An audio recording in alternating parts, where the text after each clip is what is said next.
Now available in paperback and e-readers, Spellbound, A Darker Shade of Black. Get your copy today at your favorite online bookseller. When I look at the incident in Charlottesville, it's clear to me that a lot of people have a very biased view of events. And they'll look at the white men in that group who were racist and white supremacists as the bad guy. However, they won't look at the white woman as a villain too, because in order to have racism and white supremacy, you have to understand not only is the white man a racist, but also the white woman is a racist. Moreover, the white woman is the first teacher of culture to her children.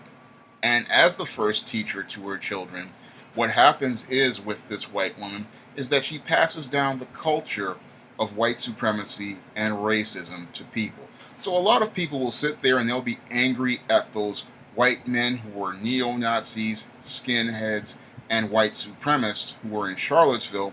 However, many of those same people who were angry and saying we need to denounce white supremacy among white men will be sympathetic to feminists who had a protest where they had said they wanted to have a day without women. A lot of people who were angry about Charlottesville, were completely supportive of the day without white women. And those white women got a pass because most people still think of racism as only being something that white males participate in. However, feminism is female white supremacy. But you can't tell most people that because they are spellbound by the idea of an evil white man, and this idea has been propagated in most American media for the last 50 or 60 years. So they'll sit there and say, we need to denounce white supremacy as related to those white men, but we won't say anything about those white women because they had their day without white women, and that was all about white women. Because again, feminism was founded by a group of female white supremacists. When it comes down to your white feminist, she is one of the biggest racists in the room, and she often hides her hand. A lot of people won't see the white feminist as a racist, but she actually is one of the biggest racists in the room.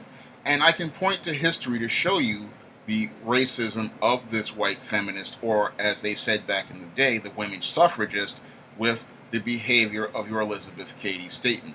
Now, your Elizabeth Cady Stanton said she was all about women's rights, but she was all about white women's rights, because when black men got the right to vote, she was the one who called them niggers and was upset that niggers got the right to vote. And when it came down to your women's suffrage movement, women like Sojourner Truth saw right through them, and that's why Sojourner Truth made the Ain't I a Woman speech, because she as a black woman understood that the white feminist did not see her as a woman. And other black women, like Ida B. Wells, who were out advocating against lynching, found that out the hard way when she asked for help from your white suffragists, who blew her off and didn't offer her any help.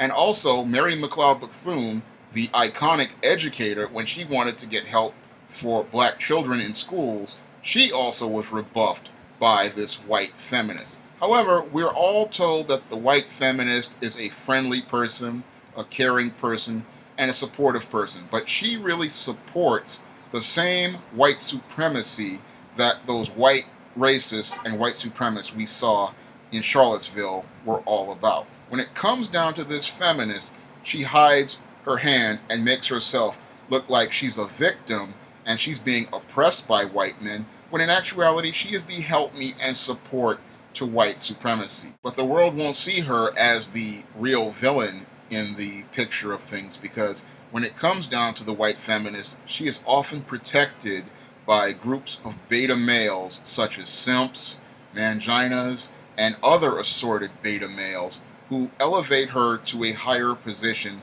to protect her. And they also stand guard to protect her so that she won't be seen as the real threat to everyone.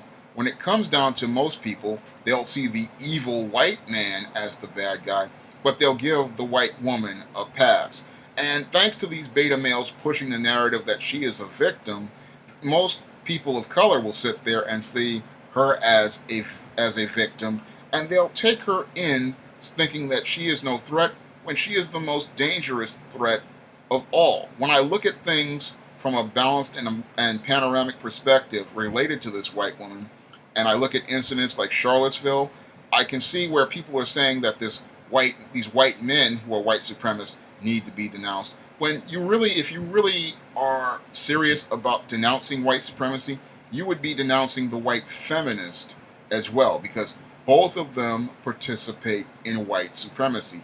And to denounce one without denouncing the other allows white supremacy to continue. So when they say we need to denounce white supremacy, why isn't anyone making an effort to denounce the white feminists? Because many of those white feminists who had their day without white women, no one went to fire any of these women, no one went to threaten these women's jobs, and no one is going to attack them in the same way they have attacked these white men.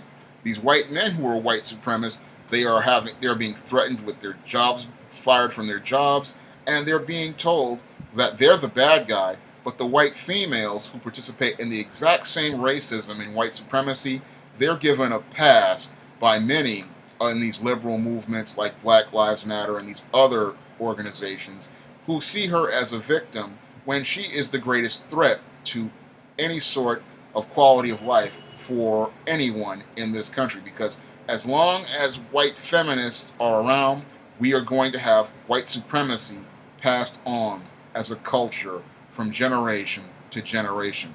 If you'd like to see me make more videos like this, you can donate to my Patreon by clicking the link in the description box. And if you want to try some of my SJS Direct titles, you may do so by clicking the link to Amazon.com. That's all I have to say for this video. You can comment, rate, and subscribe.